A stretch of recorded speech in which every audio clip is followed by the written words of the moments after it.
Bon, bonjour à tous. Pas besoin de se présenter, tout le monde nous connaît. Bonjour Jean-Pierre, merci d'être présent. La ville de Gap est présent là, donc c'est important pour nous, c'est un gros soutien.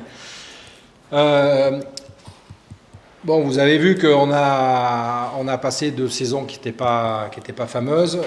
On a tenté le tout pour le tout la saison dernière pour essayer de sortir la tête de l'eau. Bon, ça s'est pas bien fini.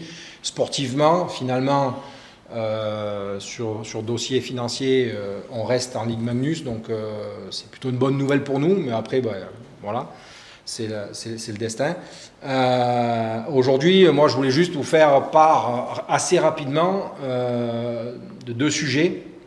La vision que j'ai du club, depuis que je suis président, depuis 2012 maintenant, la vision que j'ai, et ensuite vous faire un point sur la partie administrative et organisation du club, parce qu'il y a eu un changement récent et je voulais vous en informer. La vision du club, pour moi, je m'y accroche. Peut-être que je fais le têtu, mais en tout cas, je m'y accroche. Pour moi, le centre de formation, il est juste indispensable pour notre projet. Parce qu'aujourd'hui, j'ai pas envie, dans ma vision, d'avoir une équipe, on va dire, de joueurs qui sont là, juste payés pour une saison, repartent. Voilà, c'est pas ma vision du club. La vision du club, je pense que KM Gap, on est le club, déjà, on est le club phare de la ville. On est terre de hockey. Et pour moi, on a un hockey mineur qui fonctionne pas mal. Pour moi, le centre de formation, il a tout son sens. On s'est battu, on a travaillé pendant des mois et des mois pour obtenir le label du centre de formation. C'est un label qui est extrêmement difficile à obtenir. On est contrôlé par la Drages, par le ministère des Sports. Enfin, voilà, c'est quelque chose de vraiment dur à obtenir. Pour en avoir parlé avec d'autres présidents de Ligue Magnus qui souhaiteraient en monter un, quand ils voient le dossier, le cahier des charges et tout, ils se disent mais comment vous y êtes arrivé? Donc le boulot qu'on a fait depuis un an qu'on est centre de formation et ce qui a été fait là en intersaison par l'équipe qui s'occupe du centre de formation est juste incroyable. Donc aujourd'hui, voilà, je m'y accroche corps et âme. On verra dans l'avenir si j'ai raison ou si j'ai tort, mais pour moi le centre de formation il est indispensable. Aujourd'hui il a un coût, mais ce coût, je veux m'organiser pour l'assumer et le maintenir tant qu'on pourra. Peut-être qu'un jour on se dira financièrement on ne peut plus le tenir, mais en tout cas je veux le faire jusqu'à mon dernier souffle de président. Donc voilà, donc ça c'est vraiment ce que je veux vous relater, c'est vraiment le point pour moi le plus important. Le centre de formation il est central dans notre développement. On a des jeunes qui méritent à ce qu'on travaille avec eux et qu'on les fasse progresser. Bien sûr, à côté de ça, il ne faut pas le faire au détriment d'une équipe première. L'équipe première, c'est l'équipe phare, c'est l'équipe qui nous rapporte aussi nos équilibres financiers. Donc il faut arriver à travailler avec les deux de part et d'autre, mais vraiment être focus sur les deux en même temps. Voilà. Point sur l'organisation, vous allez certainement me poser la question, on avait embauché un manager. Voilà, il est parti d'un commun accord. Je ne m'étendrai pas sur les pourquoi du comment, il n'y en a pas besoin. Par contre, suite à cette démission, j'ai vraiment souhaité à travailler sur la structure, la direction du club. Jusqu'à présent, dans les statuts, j'étais en fait président et directeur général. J'avais les deux fonctions. Et ces deux fonctions-là sont facilement, on va dire, on peut facilement les dissocier. Donc du coup, j'ai pris la décision aujourd'hui de n'être plus que président. Donc je reste le président du club. Mais j'ai pris la décision de nommer 3 directeurs généraux. Que je vais vous citer, que je vais vous présenter, et qui sont, on va dire, un peu en fait, au lieu d'avoir un président, aujourd'hui on est une tête à 4 et on réfléchit à 4 et on dirige à 4. C'est pas tous les jours facile, mais j'ai la chance d'avoir un des directeurs généraux qui est là, Marc Persil, qui est lui directeur général en charge de la partie administrative et gestion du bureau, et nous amène une sorte d'organisation quotidienne avec des réunions tous les matins à 8h, on a une réunion. Voilà, ça dure 10 minutes, un quart d'heure. Mais les gens, quand on a raccroché, des fois ça dure une demi-heure, on est d'accord, mais ça dure 10 minutes, un quart d'heure. Et l'avantage de faire ces réunions régulières, c'est que les gens ils savent ce qu'ils ont à faire dans leur journée et ils ont la feuille de route quotidienne des salariés. Les salariés ont leur feuille de route quotidienne. Deuxième directeur général, c'est Jean-Philippe Savoie, qui est là depuis 40 ans dans le club, qui connaît le club mieux que moi sûrement, et niveau finance, donc en charge des finances. Parce que Jean-Philippe a ce côté extrêmement rigoureux sur tout ce qui est financier, donc nous aide énormément et nous rappelle toujours attention, quand il faut dépenser ça, ne le faites pas parce que c'est pas prévu dans le budget. Voilà. Donc, et on a besoin aujourd'hui, si on veut que notre club grandisse, que nos recettes continuent de progresser, mais que nos dépenses aussi soient maîtrisées. Voilà, on ne peut pas se permettre de faire ça. Et le troisième directeur général, c'est une personne qui vient de rentrer comme actionnaire au club. Alors oui, Marc Persil est arrivé au club récemment en tant qu'actionnaire, parce que c'était important que mes 3 directeurs généraux soient aussi actionnaires. Enfin, c'est pas important, c'est obligatoire de toute façon, statutairement. Et le troisième personne, c'est Jean-Christophe Gressard, qui a la Société des Charpentiers, et qui a ce côté commercial, parce qu'il le fait dans son entreprise, et il a monté avec une vingtaine d'artisans, je crois, un groupe d'artisans et pour une centrale d'achat et tout ça. Donc il est vraiment dans ce concept de mutualisation des choses et tout ça. Donc il nous aide beaucoup sur la partie commerciale. Donc Jean-Christophe est en charge de la partie vraiment commerciale et de manager le pôle commercial. Voilà. Donc ça, c'était important parce que c'était important pour moi. J'en ai pris conscience cette année. Parce que, comme je l'ai dit dans ma dernière vidéo, je ne suis pas un président qui sera là pendant encore 30 ans. Moi, j'attaque ma 14e saison ou 15e saison, je ne sais même plus, je ne les compte plus. Mais à un moment donné, il faut aussi anticiper potentiellement mon départ ou quoi que ce soit. Et l'objectif, ce n'est pas que je m'en aille un jour et qu'il n'y ait rien qui se passe. Donc j'essaye aujourd'hui d'essayer de manager le club avec plus de gens, de façon à déjà avoir plus de force. Déjà, et plus d'idées, parce que forcément, quand il y a 4 idées, il y en a toujours plus qu'une, et d'essayer d'avancer comme ça. Voilà. Voilà, moi, ce que j'avais à vous dire sur la partie présidence, on va dire, du club. Je vais laisser la place à Luciano, qui va vous expliquer. Moi, j'avais 2 lignes, et lui, il en a une dizaine. Voilà. Mais c'est juste parce que j'ai besoin de plus d'aide. Pas de souci. Merci Jérôme. Premièrement, la raison que j'ai décidé de revenir, c'est justement parce que j'ai adhéré à cette vision que a Jérôme. Je pense que Jérôme et moi, on a tous les deux quelque chose en commun, c'est qu'on a tout gagné ce qu'il y avait à gagner en France, et l'idée de simplement construire une équipe première qui soit performante, ça suffit plus. En tout cas pour nous, ça suffisait plus. Je veux dire, essayer tout simplement d'avoir une équipe première qui soit performante, c'était pas assez. Ça ne veut pas dire qu'on ne veut pas une première équipe performante, mais on veut que cette équipe performante soit à l'intérieur d'un projet global. Et c'est pour ça que je suis venu au tout début, et j'avais dit que je ne l'ai plus coaché dans le 0-5. Et en fait, je ne voulais pas coacher dans le 0-5, mais je vais vous expliquer un peu pourquoi je vais entraîner cette saison. On a beaucoup de contraintes. On a des contraintes économiques, c'est sûr. Hein? Aujourd'hui, Grenoble a un budget qui est 4 fois supérieur au nôtre.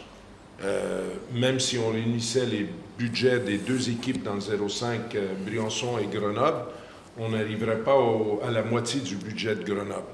Et donc, ça, c'est une réalité. Dans le 0-5, on n'a que 2 surfaces de glace. Il en faudrait à la limite 4, 2 pour Briançon et 2 pour Gap, si on voudrait vraiment faire du développement. Donc, il y a un problème. On a 2 clubs de patin artistique, il y a des séances publiques, il y a un hockey mineur, il y a un centre de formation, une équipe première. On fait de notre mieux. Je pense qu'il y a beaucoup de concessions, mais à titre personnel, je viens avec quand même des inquiétudes. Je le partage parce que j'ai un fils de 8 ans qui sera U11 l'année prochaine. Juste pour vous donner un exemple, la catégorie U11 l'année dernière à Gap, ils avaient 2 entraînements, un le mardi soir, un le mercredi matin, et il n'y avait plus de glace entre le mercredi matin et le mardi soir de la semaine après. Donc, se dire qu'on est un club formateur, qu'on veut développer des jeunes, mais avoir ces conditions-là, c'est bien dans la vie de dire je veux faire ça, mais après, il faut que tu aies les moyens de les faire et aujourd'hui, c'est compliqué. Le côté économique est compliqué, mais on croit qu'on est capable et la preuve, c'est que aujourd'hui, bon, la fin de la saison, le dernier match a été un peu triste parce que sportivement, on est descendu, mais depuis ce temps-là, ce club-là a fait beaucoup d'avance au niveau administratif. Je considère que le départ du manager et l'organisation des 3 directeurs gérants a été quand même un pas vers l'avant. L'organisation aujourd'hui fait des progrès. On fait beaucoup de progrès du côté administratif jour à jour. Et puis, par rapport à la saison dernière, on entame la saison prochaine avec un entraîneur de gardien de but à temps plein, qui est la première fois dans l'histoire d'un club de hockey dans le 0-5. On a ajouté un mi-temps, un préparateur physique, parce qu'on avait un préparateur physique l'année passée qui était sur toutes les catégories du U7 jusqu'au senior, sans journée de congé. Et on s'est demandé pourquoi que la préparation physique, peut-être l'année passée, elle n'a pas été notre point fort du club, mais c'est justement parce que c'était des conditions impossibles pour un jeune homme. Et là, on a amené quelqu'un de très compétent à travailler avec lui à mi-temps. Ça devrait améliorer notre préparation physique.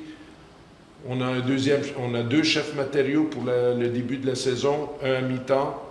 Gégé Louis qui va un peu former un jeune de 18 ans qui ne pouvait pas continuer en centre de formation. Donc, il va avoir un rôle de mentor et développer un jeune chef matériel. Donc, on va se retrouver de coup avec un chef matériel même pour le centre de formation.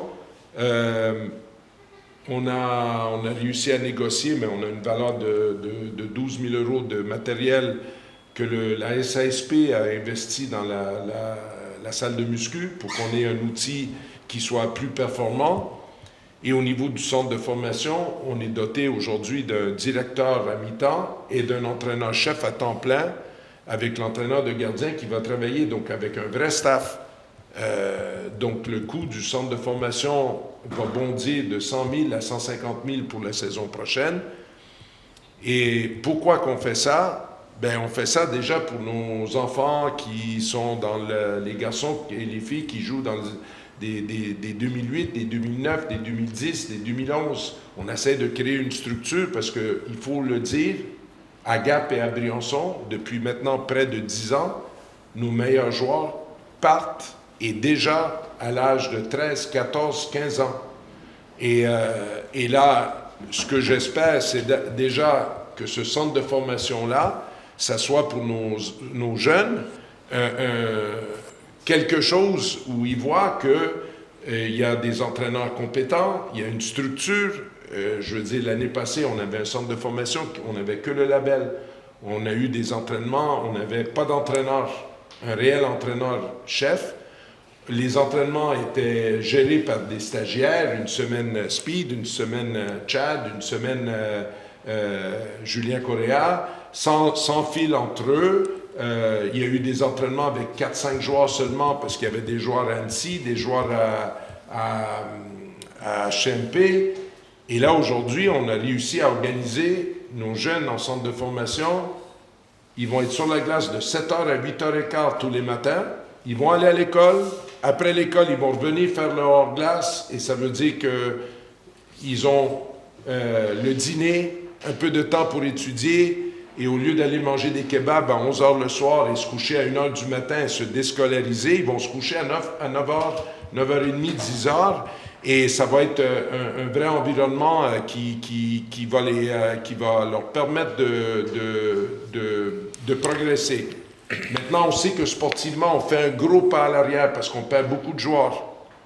On perd tous nos 0-4 qui sont partis, mais on perd aussi beaucoup de joueurs qui sont sortis du centre de formation parce qu'ils ont eu une mauvaise expérience l'année passée.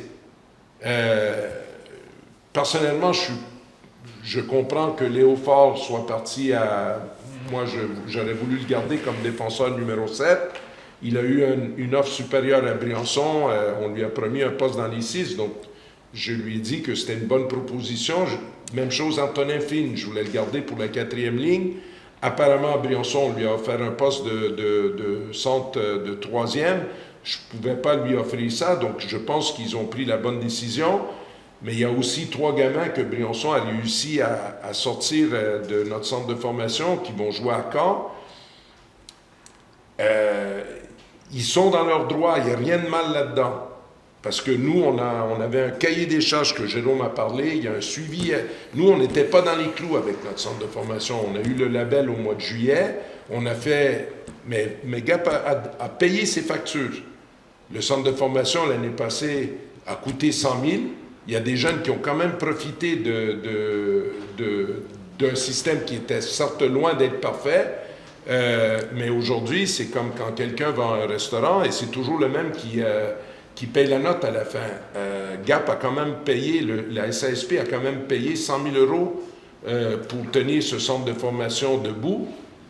Et en fait, où je pense que le club est admirable, c'est qu'au lieu de dire, bon, ben on arrête parce qu'on dépense de l'argent, on n'a rien en retour, non, le club a augmenté son investissement dans le centre de formation pour bien faire les choses. Mais ce n'est pas une finalité, le centre de formation. Tous ceux qui croient que, oui, mais on fait un centre de formation puis on ne fait pas jouer les jeunes en Magnus. Écoutez, là, on n'a pas des Alexandre Texier, là, à Gap. OK? Même à Grenoble, les bons joueurs de centre de formation, il y a des paliers à franchir.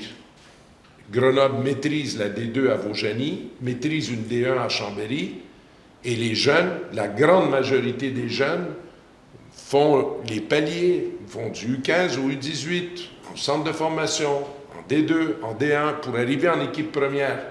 Donc notre centre de formation, c'est pas vraiment, et c'est ça, moi je trouve...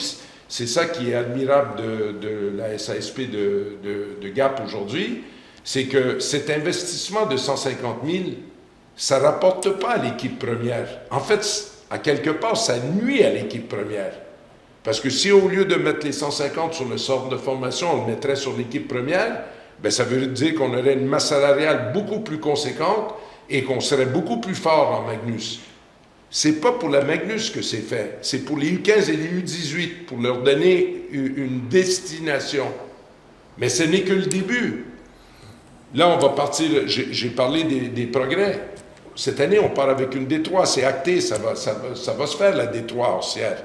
Ça veut dire que nos jeunes en centre de formation vont doubler leur match. Ils vont jouer le samedi en D3 et le dimanche en centre de formation. Mais ça ne s'arrête pas là. La D3, on est obligé de passer cette case-là, mais on veut y arriver, on veut arriver à monter en D2. Ça veut dire ça va coûter plus cher, mais c'est un niveau qu'on espère dans peut-être 2 ans avoir une D2 pour que nos gamins, parce qu'on a des joueurs aujourd'hui qui sont valides en U18 et en U15, eh bien, quand ils accéderont au centre de formation, on ne veut pas qu'ils jouent en D3, on veut qu'ils jouent en D2, mais ça, il faut le préparer.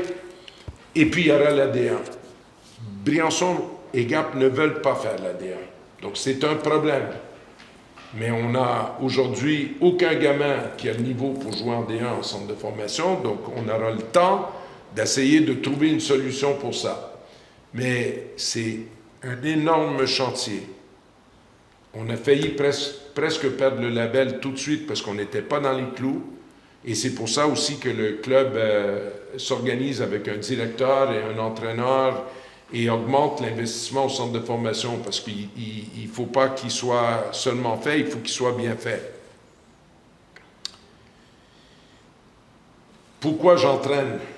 je vais vous dire bien, moi, à la fin de l'année passée, quand j'avais en tête cette idée-là d'étoffer le centre de formation, devenir un entraîneur de gardien de but, eh bien, notre DG en charge des finances, il faisait que me dire non, non, on n'a pas les moyens, non, on n'a pas les moyens de faire ça. Et donc,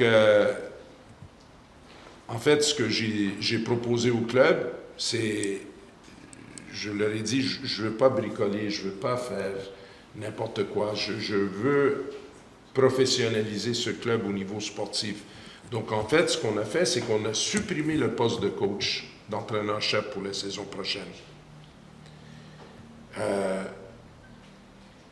ne suis pas venu ici pour des conditions économiques. J'ai les mêmes conditions aujourd'hui qu'avait Martin Vache en début de saison l'année passée. Sauf que moi, je vais faire 2 boulots pour ce salaire-là. Je rassure tout le monde, la masse salariale de l'équipe première, parce que je sais que ça se parle beaucoup que Gap est en train de signer des chèques et amener des gros joueurs. L'équipe de la prochaine saison a la même masse salariale, sinon quelques poussières de moins, que celle de la saison dernière.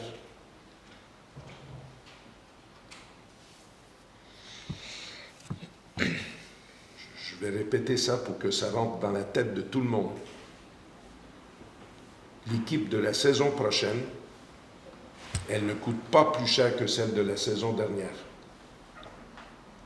Parce que le club a augmenté son budget, mais ce n'est pas sur mon salaire. Et ce n'est pas sur la masse salariale de l'équipe première. C'est pour pouvoir améliorer notre salle de muscu, pour pouvoir améliorer les conditions de notre centre de formation, pour amener un entraîneur de gardien de but. Aujourd'hui, on a 3 gardiens de but, un 2009, un 2008, un 2009, un 2010, qui sont tous les 3 dans le rayon de leur sélection. Ils ont besoin d'un entraîneur de gardien de but. Donc, l'investissement que la SASP, que les Rapaces de Gap a fait, on ne les a pas fait. L'équipe première, elle coûte moins cher que celle de l'année passée, parce qu'en plus, je fais le double boulot de directeur sportif et de coach. C'est comme ça qu'on a réussi à trouver le moyen de construire le club dans cette première année.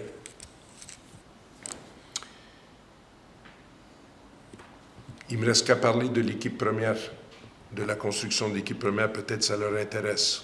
Bien sûr. OK. Bon, à partir du fait que la masse salariale, elle est la même, la première chose que j'ai réalisée, c'est que les JFL, Gap n'est plus une destination attractive.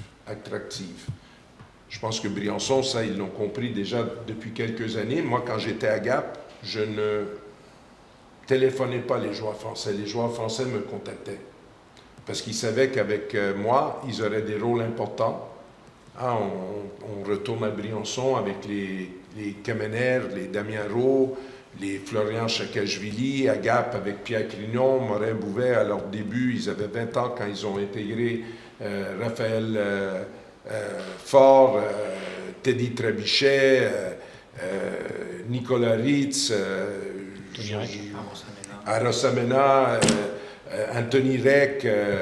On avait des bons... Gut à ses débuts, et j'en oublie beaucoup, là, je vais en oublier beaucoup. En fait, Briançon et Gap, quand moi j'étais là, on était le seul projet qui réussissait à donner des gros rôles à des joueurs français. Parce que Grenoble et Rouen, c'était compliqué à y accéder. Un jeune comme Anthony Reck, il n'avait pas de place à Rouen sur les 2 premières lignes plus jeunes. Donc, ces joueurs-là venaient chez nous. Cette année, c'est compliqué. J'appelais les GFL et les GFL ne veulent pas venir parce qu'il n'y a pas que Grenoble, Angers et Rouen comme compétiteurs. Il y a maintenant Bordeaux qui est passé devant, il y a Marseille qui est passé devant. Tous ces clubs-là, et donc les GFL que je contactais n'ont pas montré d'intérêt pour Gap. Et donc, dans mon recrutement, déjà, je dois remercier Sébastien qui est à ma droite, Mika qui est à ma gauche et Jeff Bata parce que le recrutement déjà, il est bouclé et il a été fait en équipe dans les moments les plus intenses au mois de mai, on faisait 2 réunions par jour en visio, les 4. Et le matin, parce qu'il y avait le décalage de 9 heures de Jeff Bata en Colombie-Britannique, donc on en faisait une quand il se levait, puis une quand il se couchait. Et ça voulait dire une très tôt le matin pour nous et une le soir. Et je dois les remercier parce que si le recrutement il sera pas bon, ça sera de ma faute. Et s'il sera bon, c'est parce que j'avais une bonne équipe, OK? Parce qu'ils ont fait un gros boulot, surtout avec la vidéo. Et donc, on est parti sur des JFL. En fait, j'avais en tête une équipe différente quand on a commencé le recrutement. Je pensais qu'elle allait être plus jeune. Je imaginais une équipe à peu près de 24 ans de moyenne. Aujourd'hui, elle a 27. Bon, il faut dire que Chad et Dame Malka et Tenbrak, ils nous ont mis faux sous. Ils nous ont plombé la moyenne. Ils nous ont plombé la moyenne. Mais c'est une blague. On est très content de les avoir. On voulait... je pensais à une équipe plus jeune. Mais des GFL, c'était compliqué. Léo Faure ne voulait pas le rôle de numéro 7 à Gap. Maël Forestier n'a pas voulu le rôle de numéro 7 à Gap. Romain Dermont-Gonnet n'a pas voulu le rôle de numéro 7 à Gap. Et je les comprends. Les gamins, ils veulent jouer, ils préfèrent aller en D1. Et comme nous, on n'a pas un partenariat avec une équipe de D1, on a perdu beaucoup de jeunes joueurs. Mais après, s'il y a quelqu'un qui peut me dire comment on peut faire jouer ces gamins-là comme titulaires et pas finir dernier, moi je suis preneur. Hein? Je veux dire, c'est ce que j'essaie d'expliquer à tout le monde. Les gens du centre de formation, les jeunes, n'ont pas le niveau de Magnus. L'année passée, notre équipe a été demi-finaliste. Donc, on avait une des meilleures équipes en France. Demi-finaliste. Il n'y avait que 4 joueurs qui jouaient. Maël Forestier, déjà en équipe première, il y avait Raph Chauvel et il y avait Léo Faure. Léo Faure comme 7e et Raph Chauvel 4e ligne. Et il y en avait 2 qui jouaient à HMP. Maël Forestier comme titulaire et Antonin Fine. Les autres faisaient du banc, même en D1. Donc aujourd'hui, si on veut amener des jeunes à jouer en Magnus, ce n'est pas des jeunes du centre de formation. Les gens qui pensent qu'un jeune de 17-18 ans doit avoir du temps de jeu en Magnus, c'est que tout simplement ne connaissent pas la réalité du hockey sur glace et le niveau et des U20 en France et de la Magnus. Parce que ça n'arrive pas, nulle part. Il n'y a que des exceptions, des grands talents, et ces grands talents, on ne les a pas ici, à Gap. Donc ça, c'est pour ça qu'il faudra une D2 et une D1 éventuellement dans l'avenir, si on veut amener des joueurs du centre de formation. Donc l'équipe, je voulais une équipe avec plus de taille. On est grand, c'est acceptable. J'aurais préféré qu'elle soit plus grande, j'aurais préféré qu'elle ait plus de poids. On a fait des compromis partout, sur l'âge, la taille, le poids, le talent, parce qu'on a entre le 8e et le 10e budget en France. Ça, c'est comme dire à quelqu'un, je te donne 35 000 € pour acheter une voiture. Moi, si on me donne 35 000 € pour acheter une voiture, je vais chez Peugeot pour la 5008 ou chez Citroën, chez Renault. Je ne prends pas 35 000 € pour aller dans un concessionnaire de Ferrari. J'essaie de faire avec les moyens que j'ai. Donc, avec le talent, sauf que où on n'a pas fait de compromis, avec Speed, Mika et Jeff, dans le travail qu'on a fait 0 compromis sur la façon de jouer, parce qu'on va avoir une identité très claire de la façon qu'on va jouer l'année prochaine. On va jouer en ligne droite, tout le monde va défendre, on va se présenter pour les matchs, on va avoir du caractère, on va avoir des valeurs humaines. On a recruté beaucoup de capitaines, beaucoup de joueurs qui ont été capitaines dans leur carrière, beaucoup de leadership, beaucoup de valeurs humaines. Tu n'as pas besoin de talent pour te défendre. Tu as juste besoin de bosser et d'adhérer à une structure. Donc, on a recruté une équipe de col bleu à Gap. On fait ce qu'on peut.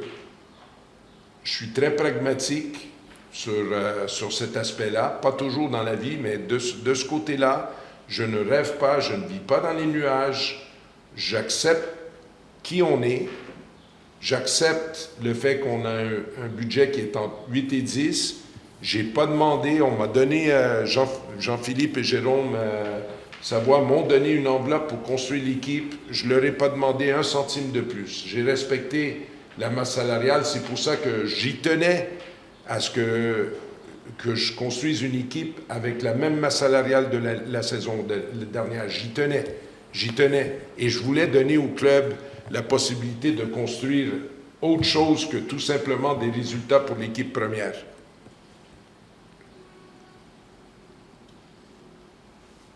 Et j'ai couvert toutes mes bases. Voilà. C'est bon, c'est terminé. Si vous avez des questions, volontiers. Tout d'abord, Luciano, on a eu l'occasion de faire connaissance déjà il y a quelques années quand vous étiez à Gap. Moi, je m'occupais déjà des affaires du hockey, puisque avec Danny Galland, on était vraiment à l'écoute de ce qui se passait. Donc, je vous souhaite, moi, aujourd'hui, à titre personnel et au nom de Roger Didier, le maire de Gap, la bienvenue, justement, le bon retour à la ville de Gap. Je sais que pour vous, même ce retour, on évoqué tout à l'heure, n'a pas toujours été facile, parce qu'il y a le côté sentimental que vous avez laissé là-bas en Hongrie, et on comprend très bien.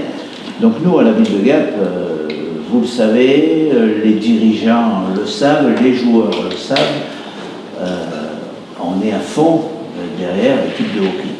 Pourquoi? Parce que c'est notre vitrine sportive sur la ville de Gap, et puis c'est un événement quand il y a un match de hockey, qui a 2000, 2005, 3000 personnes à certains matchs. C'est la fête dans les tribunes et c'est pour nous quelque chose d'unique, parce que depuis quelques années, le hockey est vraiment l'événement du vendredi soir ou du mardi soir en fonction du calendrier. Alors, je vous ai écouté attentivement dans la présentation que vous aviez tout à l'heure, et on aura l'occasion d'y revenir pas plus tard que ce soir, parce qu'on se revoit dans une réunion de préparation de la saison au niveau de tous les clubs qui fréquentent la patinoire. Je sais, et je l'ai entendu, et je vous comprends. Moi, j'ai été président du hockey mineur à Gap de 1985 à 1997, c'est-à-dire pendant 12 ans. Et j'ai eu l'occasion justement de voir ce qu'étaient les créneaux d'heure. Vous avez précisé tout à l'heure que pour les U11, quand il y a un entraînement d'1 heure le mardi soir et 1 heure le mercredi matin et puis plus rien de 6 jours, c'est tout à fait anormal. Je suis à 100% d'accord avec vous. Mais aujourd'hui, à Gap, on fait aussi avec les moyens que nous avons. Nous avons une seule glace qu'il faut partager à l'artistique, au centre de formation, à l'équipe première, aux séances publiques, puisque vous savez, et ça le méritien, c'est que sur le planning de la patinoire, disons sur les 7 jours, nous aujourd'hui nous avons 27% d'occupation de la glace par les séances publiques. Et ça, le méritien tout particulièrement. Donc ce soir, on a une réunion un petit peu de cadrage au niveau des différentes structures qui fréquentent la patinoire pour qu'on puisse voir quels sont les efforts qu'on peut faire d'un côté comme de l'autre pour donner des heures de glace. Je ne pense pas que les heures de glace, ce soit surtout pour l'équipe première, mais surtout pour le hockey mineur. J'ai bien entendu votre message et soyez persuadés que je rapporterai une fois encore, parce que ça a déjà été fait il y a quelques semaines, cet écho auprès du maire de Gap. Quoi qu'il en soit, nous, à partir du mois de novembre, c'est des choses vont normalement, et il n'y a pas de raison qu'il n'en soit pas autrement, on va avoir ici, entre guillemets, une deuxième glace. Ce n'est pas une deuxième glace qui sera opérationnelle pour des compétitions sportives, puisqu'elle ne sera pas homologuée, mais à l'extérieur, sur la piste extérieure, on aura une glace 20-40 qui va permettre, je l'espère, à l'artistique, qui va permettre aux tout petits qui commencent à manier la crosse, qui commencent à apprendre à patiner, d'aller sur cette opération. On vient de passer commande pour le remplacement du groupe froid, le numéro 3, qui sert exclusivement à la patinoire extérieure, puisqu'il est défaillant actuellement. Et c'est un investissement de plus de 200 000 € que fait la ville pour cette opération. Il est prévu également sur cette 2040 une couverture, bien évidemment, mais une couverture autre que celle qui avait été mise précédemment, parce que cette couverture, à la première chute de neige, il y avait eu une erreur un peu de nos services qui avaient oublié de la retirer puisqu'elle était amovible, et à la première chute de neige, elle s'est effondrée, elle est complètement HS. Donc c'est une structure plus solide, mais là, compte tenu des contraintes administratives, on est dans une zone rouge, risque d'inondation. Et je connais bien le sujet puisque j'ai participé avec Danny Galland à la construction même de cette patinoire il y a maintenant une douzaine d'années, même plus. Donc il n'y aura pas la couverture de cette 2040 pour l'hiver qui arrive, mais il le sera pour l'hiver d'après. Voilà, donc la ville de Gap est bien à l'écoute de tout ce que fait le hockey. Moi je suis assez à l'écoute du club puisque je suis là pratiquement à tout le match, Jérôme le sait. C'est pour nous une vitrine et on est à fond derrière cette vitrine. Donc j'ai bien entendu votre message que vous passiez tout à l'heure. Le maire de Gap le connaît et on va essayer tous ensemble d'avancer dans ce domaine. Voilà. Merci.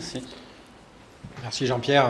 Ouais, je peux rajouter qu'effectivement, aujourd'hui, la ville de Gap a été un vrai soutien dans la saison, en nous rajoutant une rallonge, parce qu'aujourd'hui, ils ont pris conscience non négligeable, on est d'accord, qu'ils ont pris conscience qu'à ce niveau d'investissement, malheureusement, notre club allait purement et simplement nous péricliter, et qu'aujourd'hui, la ville a le souhait, alors moi je le partage parce que sinon je ne serais pas là à donner 13 ans ou 14 ans d'énergie que j'ai donné pour mon remonter ce club et le laisser au plus haut niveau. Et aujourd'hui on avait besoin de ce rallonge-là et donc je vous en remercie. Enfin, je vous ai déjà tous remercié publiquement. 417 000 €. Ouais, 417, je connais par cœur. Voilà. Donc merci particulièrement à la ville de Gap. Je remercie aussi, on peut remercier aussi le département qui aujourd'hui, je leur ai fait une demande, est-ce qu'elle sera accessible ou pas, mais aujourd'hui j'estime qu'avoir un centre de formation labellisé par Jeunesse et Sport, un vrai centre de formation labellisé et tout, je leur ai dit que je trouvais ça normal qu'on ait une petite aide de subvention supplémentaire pour pouvoir tenir ce centre de formation dans le temps. Je pense que l'écoute que j'ai eue a été correcte et je dois revenir vers eux, enfin on doit revenir ensemble pour travailler avec eux. Voilà. Il faut relancer la région. Et la région s'est déjà fait. J'ai un dossier qui est déjà déposé pour le centre de formation auprès de la région. Voilà, merci. Prochaine question. Allez. Oui, je voudrais revenir sur la question du budget. Donc on est entre 8 et 10e budget. L'ambition, c'est de bâtir une équipe pour continuer à jouer. On essaie d'entrer en play-off, mais sans pouvoir forcément imaginer plus haut, ou recruter malin pour se donner les moyens d'aller viser, pourquoi pas un titre sur une année où tout s'enchaîne bien, ou en tout cas monter au demi-finale, finale. Quelle est l'ambition sportive à moyen, long terme? C'est difficile quand tu as un budget qui est à 2 millions et Grenoble est à 8 millions je sais pas moi, je pense pas à ces termes-là.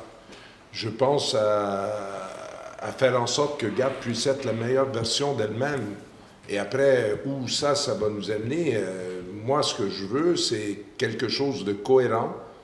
Une équipe première, je suis le premier à... J'aurais pas pensé que ça aurait été une bonne idée de laisser tomber on aurait pu laisser tomber le centre de formation et mettre 150 000 € de plus sur la masse salariale de l'équipe première. Hein, si... on aurait pu le tenter, mais c'était pas une option possible. Mais même moi, personnellement, je n'aurais pas été d'accord. C'est pas ça. Je pense pas...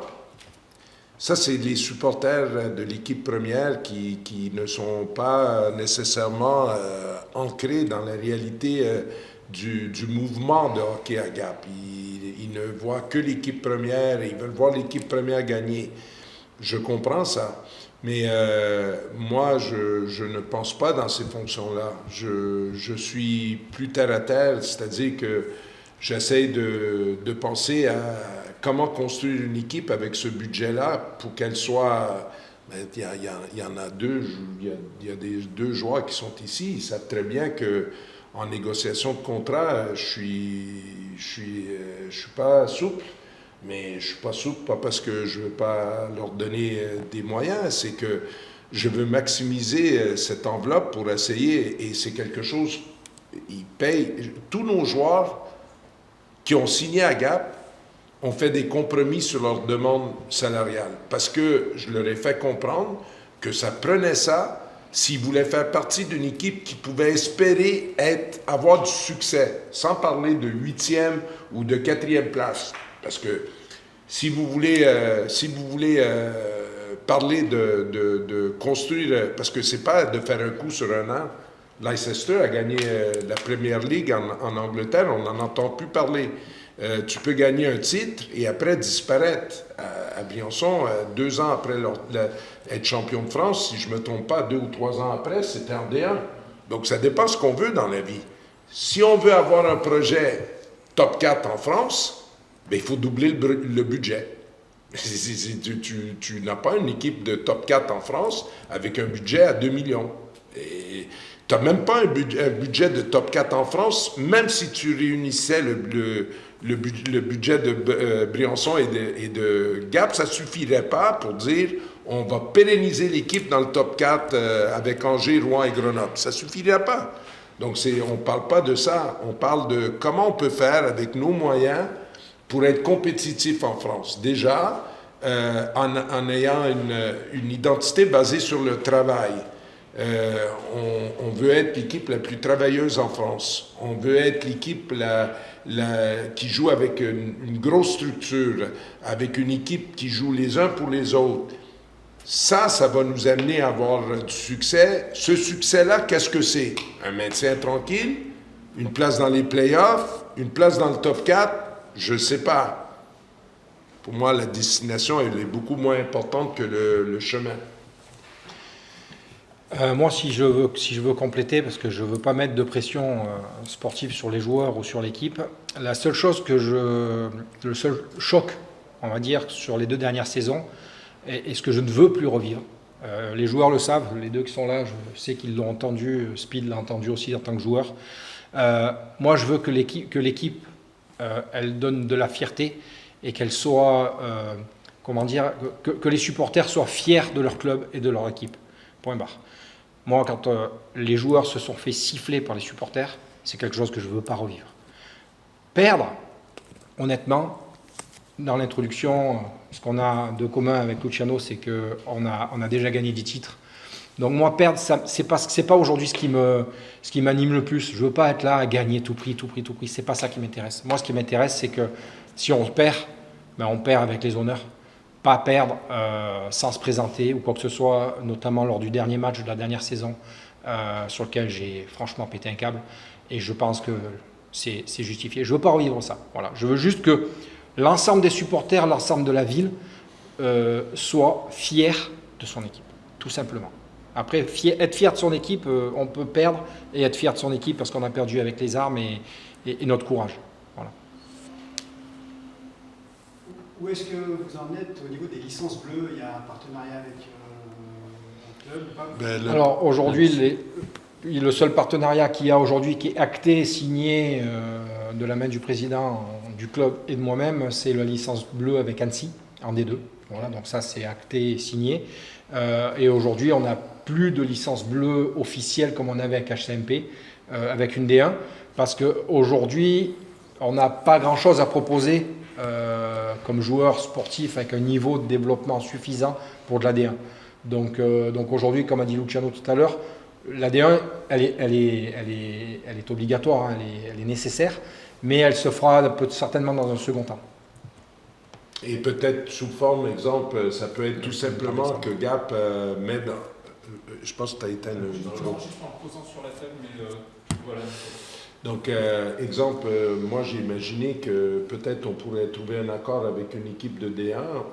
Je suis en contact avec HMP, je suis en contact avec Villars aujourd'hui.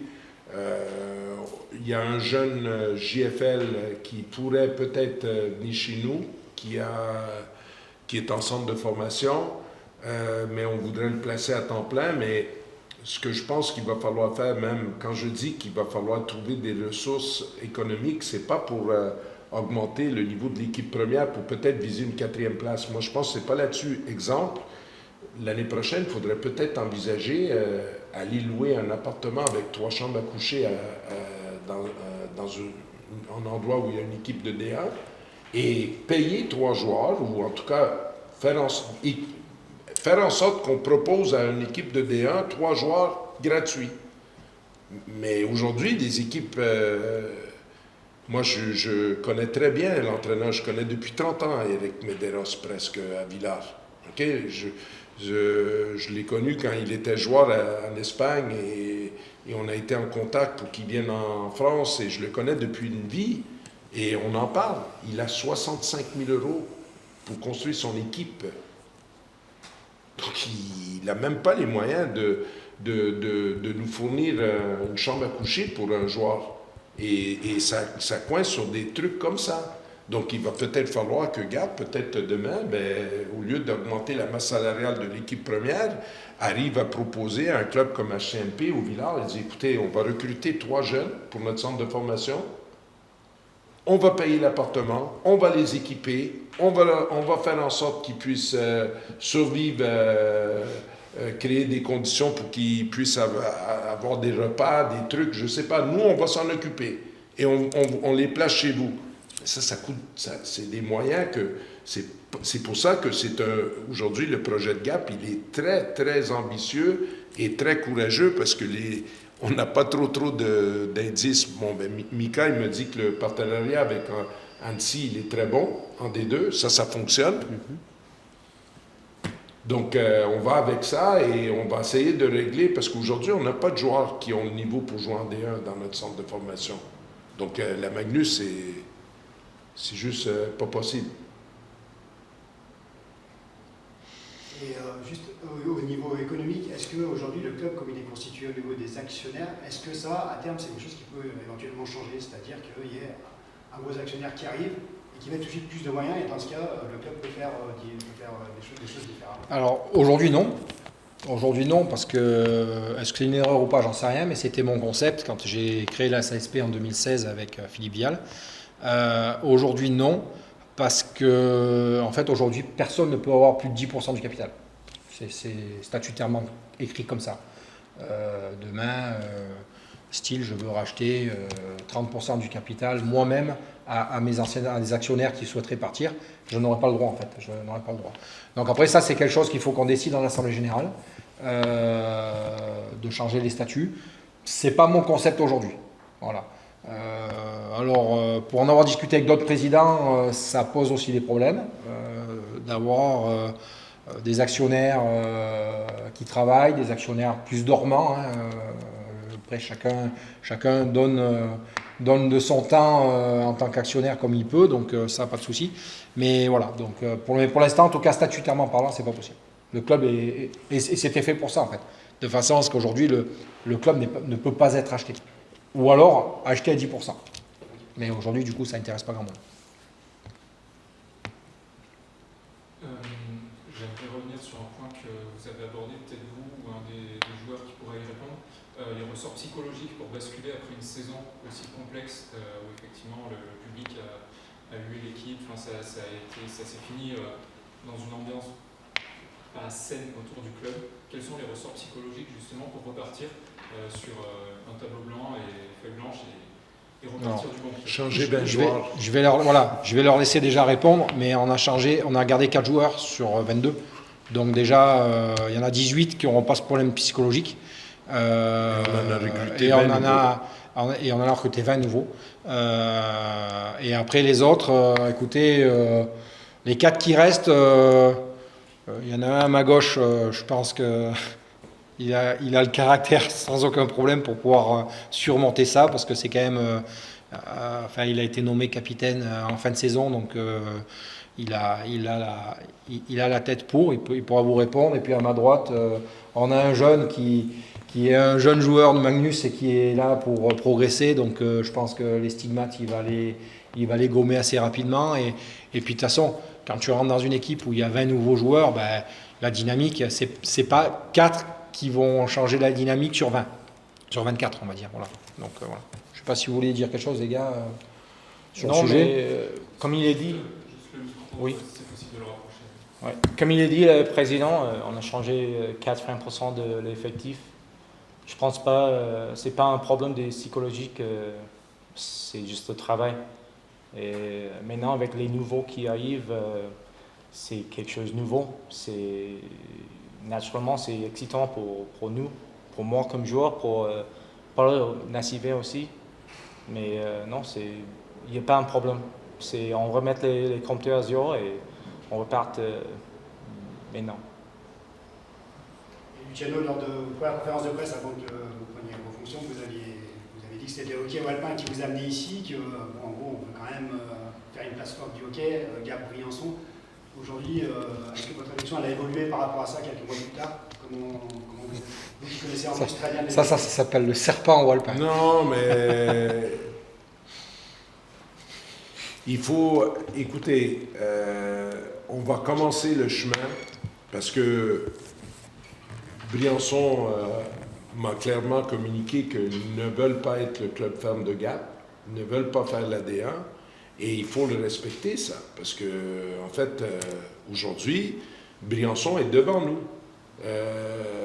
et ils auraient pu dire ben, s'il y a une équipe à faire l'AD1, pourquoi vous ne la faites pas vous?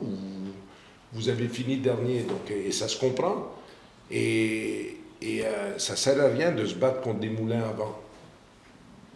Le maire de Gap, il tient à l'identité des Rapaces. Le maire de Briançon, qui est un ami, il tient à l'identité des Diables Rouges.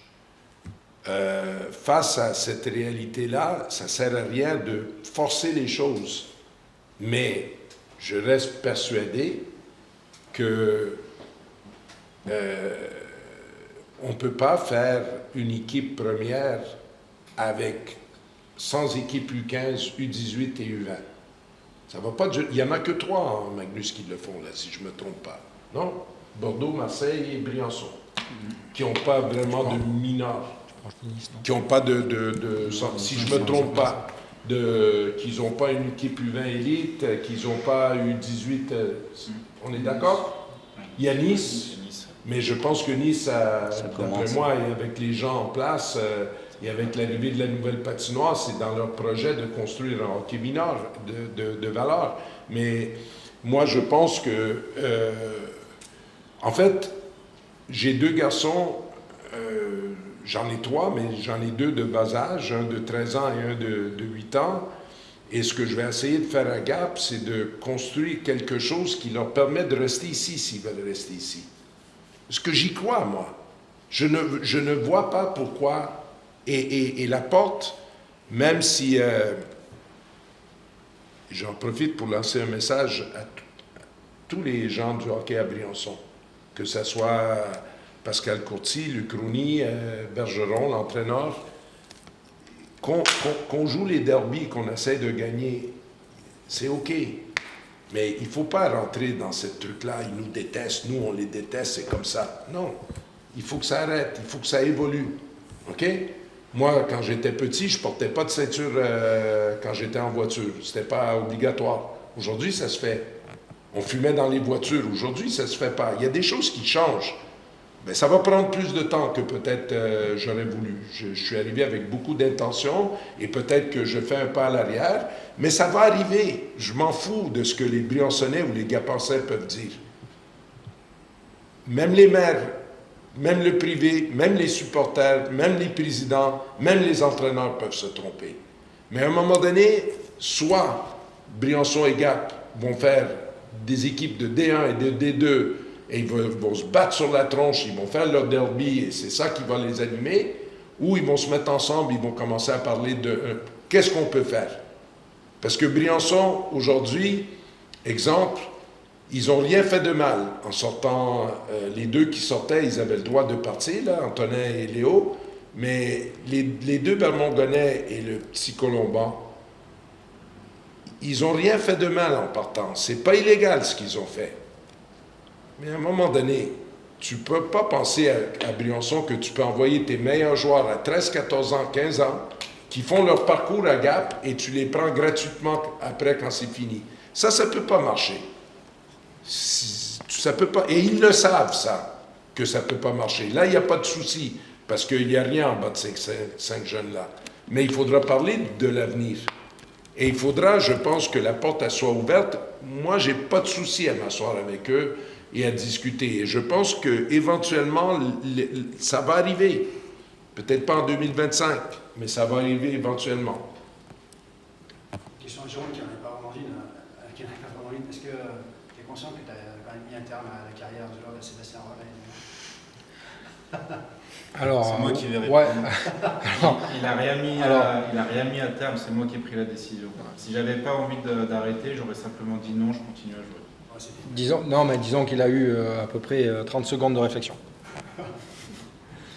Et je pense que de ce qui se passe et de la façon dont Speed a évolué en coach et tout ça, moi je pense qu'il était temps qu'il prenne cette décision-là et qu'il l'a prise au bon moment. Après, j'ai été en contact avec un joueur de hockey pour potentiellement faire manager et tout ça, mais il a décliné l'offre et il a re-signé comme joueur. Donc c'est que dans sa tête, il n'était pas encore prêt à arrêter sa carrière. Et ce que je peux comprendre, qui doit être très compliqué. Chad, quand il est venu dans mon bureau, la première des choses qu'il me disait, j'ai 39 ans dans cet été, mais dans sa tête, il n'a pas prévu d'arrêter encore. Il va malheureusement arrêter parce que il pourra pas jouer encore 10 ans, malheureusement, même si je lui souhaite. Mais Jagger, il joue encore à 55. Voilà, mais je veux dire, non les gars, il est de 53 parce qu'il est de 72. Donc il est de mon année. Donc, mais voilà, mais à un moment donné, voilà, un joueur, il doit penser à sa reconversion. Et pour moi, Speed avait déjà 3-4 ans de coaching avec Eric. Comme joueur coach, comme joueur et assistant coach. Et donc du coup, il était déjà dans le moule. C'est pas comme si j'avais dit par exemple, je sais pas moi, à Chad qui passe le DE, tu arrêtes de jouer, tu as 10 secondes pour dire oui et tu passes coach. Speed était déjà coach. Donc naturellement, la question elle s'est posée. Mais quand je vous dis qu'il a eu 30 secondes, c'est qu'il a eu 30 secondes. Et justement, Speed, toi, arrivé cette saison-là, j'imagine, mentalement, tu es quand même beaucoup plus serein que la saison dernière d'aborder cette saison qui va arriver au côté d'Etienne. Moi, j'étais serein l'année dernière. J'avais rien, j'avais pas de pression. Moi, comme j'ai dit aux joueurs l'année dernière, celui qui a pris le plus de plaisir l'année dernière, c'est moi. Les joueurs, c'était compliqué, mais moi, l'année dernière, en passant de l'autre côté, j'ai pris énormément d'expérience et j'ai appris énormément de choses. Donc pour moi, c'était que du bonus. Il n'y avait rien de négatif. Oui, bien sûr, si on regarde le côté sportif, oui, c'est négatif. Mais si moi je regarde moi d'un côté personnel, il n'y avait rien de négatif là-dedans. Ouais, du coup, tu l'abordes comment cette saison? Voilà, j'ai l'air de plutôt bien. Ouais. J'ai l'air serein. Bah, ça a l'air. Ouais, voilà. Et de retrouver Luciano, justement. Ah, bah écoute. On en parlera dans quelques mois.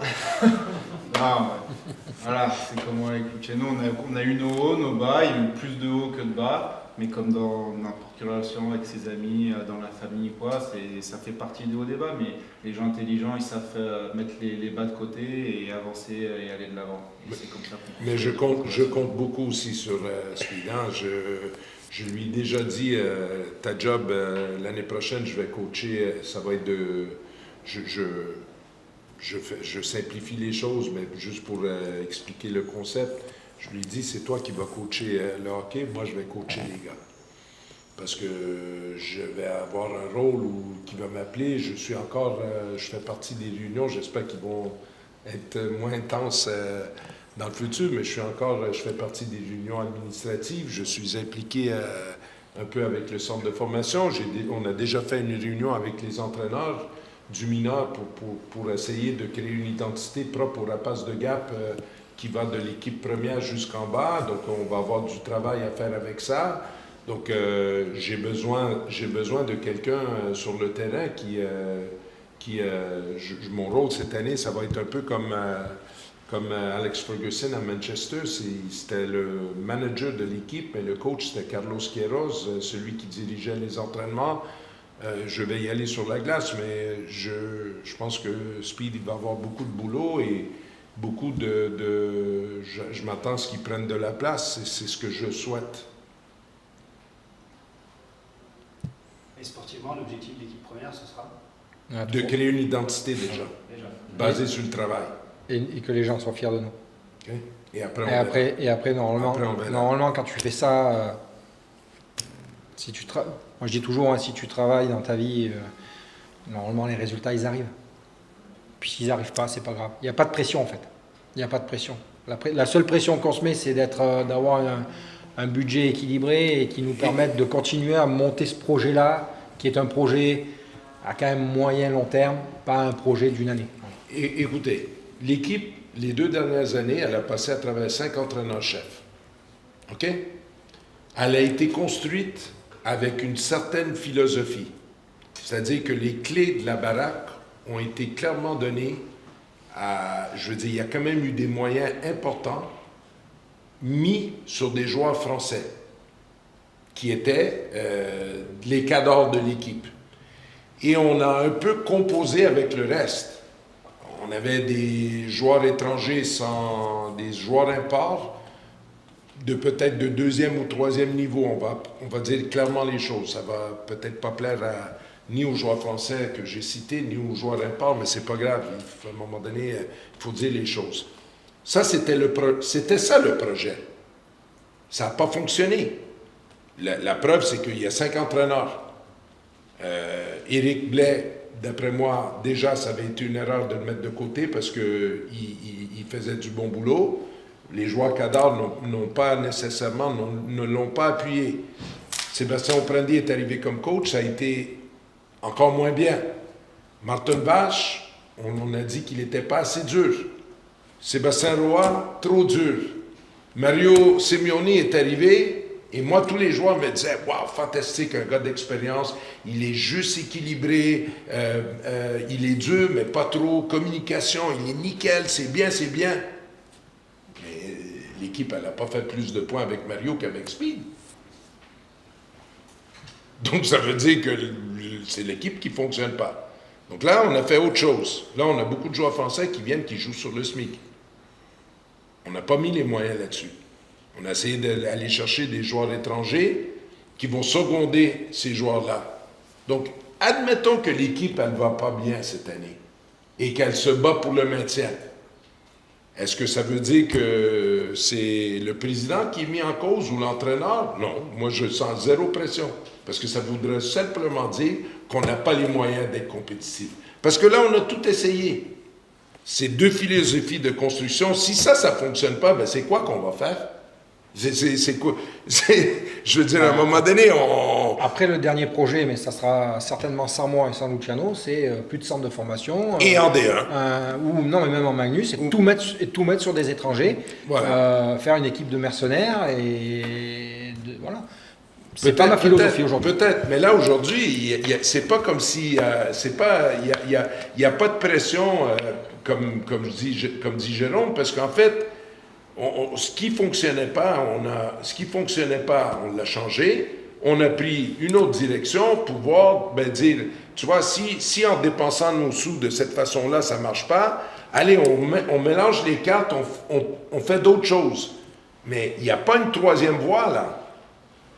La seule autre voie, c'est celle qu'a dit Jérôme, c'est de dire, nos meilleurs joueurs à 14 ans, ils partiront, on ne se casse pas la tête, on va garder tous nos moyens pour mettre sur une équipe première, on ne s'occupe pas de nos jeunes, et on va chercher des joueurs, des joueurs là, vraiment, on va essayer de dépenser tout notre argent, parce que là, aujourd'hui, exemple, juste donner, la masse salariale de l'équipe à Briançon, elle est à peu près la même que celle de Gap. Et pourtant, le budget, il est beaucoup moindre. Pourquoi?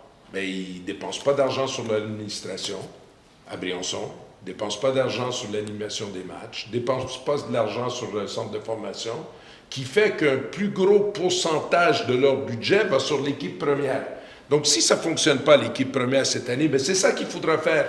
Mais dire, on a quand même un budget plus gros que Briançon, là. Donc, on va laisser tomber les 150 000 € du centre de formation. On va prendre cet argent-là, on va la mettre sur la masse salariale. On va construire une équipe pour faire les playoffs. Mais j'espère qu'on n'en arrivera pas là. Ça sera un échec. Un échec déjà pour nos jeunes.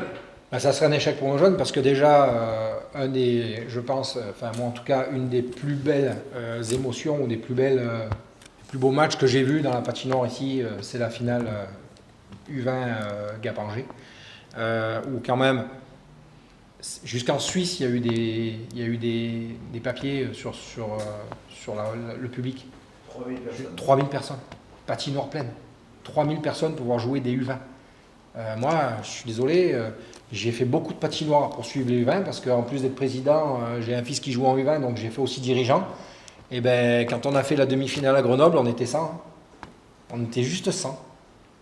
Voilà. Donc quand est arrivé à faire ça pour la finale, pour la demi-finale ou la demi-finale cette année, à monter vraiment, à mettre du public.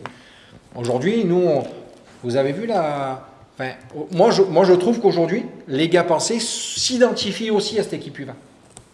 Alors oui, l'équipe U20, elle sera certainement moins bonne que les années précédentes.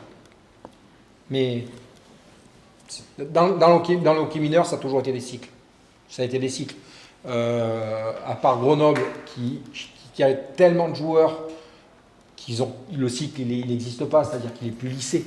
Mais il y a des équipes. Aujourd'hui, un club comme Rouen en U20 s'est fait éliminer en quart de finale.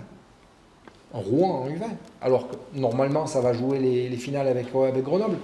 Nous, au Gap, on a fait pendant 2 ans. Il y a 2 ans, on fait une finale. Cette année, on fait une demi-finale. Je veux dire, Grenoble je ne sais plus quelle était la finale en U20, mais ils ont gagné haut la main. Nous, il a fallu on fait 2-2 au premier match, on perd 3-1 avec un but en cage vide au deuxième match. Donc on leur tient tête avec notre petite équipe, entre guillemets. Donc aujourd'hui, les émotions, elles sont là et l'âme du club, elle est là. Donc moi, je veux pas déroger de ça. Et il y a des éléments valides dans U18 là. Et voilà, on a des gamins qui arrivent. On a des gamins qui arrivent. Et on va faire venir des gamins. Il y a des gamins qui vont venir chez nous parce que quand ils vont voir ce qu'on fait. Il y a déjà des gamins qui viennent déjà. Donc à un moment donné, moi je reste persuadé, je veux rester sur cette ligne-là. Voilà. En fait, l'investissement qu'on fait sur notre centre de formation aujourd'hui, c'est de le rendre plus attractif pour nos jeunes et pour les jeunes en dehors qui vont vouloir venir maintenant parce qu'ils voient qu'il y a une vraie volonté. Donc je pense que c'est un investissement qui rapportera très rien aujourd'hui, en fait pratique, mais ça va rapporter dans le futur parce que quand ils vont voir, il y a un entraîneur-chef, il y a un entraîneur de gardien de but, il y a un préparateur physique, il y a un chef matériel. Attends, le centre de formation cette année-là, l'année prochaine, va avoir un staff supérieur à ce que j'avais moi quand on a été champion de France en 2017. C'est la réalité. Ah ben oui, c'était tout seul. Parce que moi, je n'avais pas d'adjoint. OK? Et Mika, il va avoir un adjoint. Il va avoir un entraîneur de gardien de but. On ne l'avait pas là en 2017. Donc, quand tu regardes le staff qui est autour du centre de formation, mais le monde de hockey en France est très petit. Comme ils ont tous voulu partir pour la façon que ça avait été géré l'année passée, ils vont revenir quand ils vont voir que... Parce que les jeunes, en réalité, ils veulent progresser. Pas la signer chez nous, pas parce qu'il veut aller au lac de Savine ou il veut faire du ski ou je ne sais pas trop quoi. Il est venu parce qu'il a ciblé ce projet que peut-être il a plus de chances de progresser ici qu'en partant. OK? C'est ça qui anime les jeunes. Mais c'est pareil quand ils sont plus jeunes. Donc, si tu leur donnes les outils, ils vont vouloir venir parce qu'ils vont dire, ben, regarde, le coach, il tient la route. Il y a un entraîneur de gardien, préparateur physique, chef matériel. C'est là que je veux aller. Et nos jeunes ne partiront pas. Moi, je n'ai pas de souci. Si les jeunes ils partent en Finlande pour jouer à 16 ans parce qu'ils ont le niveau, mais c'est parce qu'on a fait, le Gap a fait son boulot. Et d'ailleurs, le hockey mineur, je dois aussi les saluer. Hein. Cette année, je pense qu'ils vont partir avec 4 entraîneurs salariés, 3 et 1 mi-temps. Je pense que c'est la première fois dans l'histoire du hockey à Gap qu'on parle avec autant de salariés que dans les entraîneurs. Il n'y avait pas 3 entraîneurs à temps plein payés salariés dans le temps. Il y en avait, j'étais président de 85 à 97. Si, il y avait Robert Oprandier. Oui, mais des entraîneurs à temps plein. À temps plein, non, il n'y en avait pas. C'est ça que je vous dis. La Gap, il part avec 3 entraîneurs à temps plein et un à mi-temps. Avec un préparateur physique. Avec un entraîneur de gardien de but. Et Bernard Combe, il y avait à l'époque, parce qu'il faisait fonction aussi avec Voilà. le sport-études. Voilà. Donc, le travail qui va être fait, je sais que c'est... Et je sais la question, on va finir 8e, 4e, tout ça. Je comprends tout ça.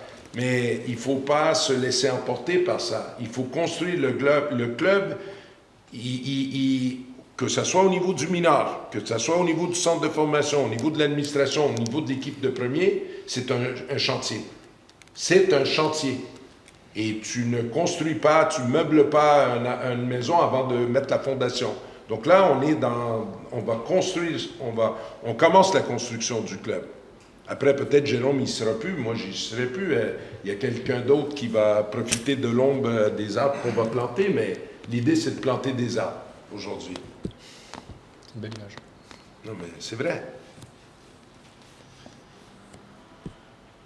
C'est tout bon? C'est tout bon pour moi. Allez, ben merci à vous. Merci.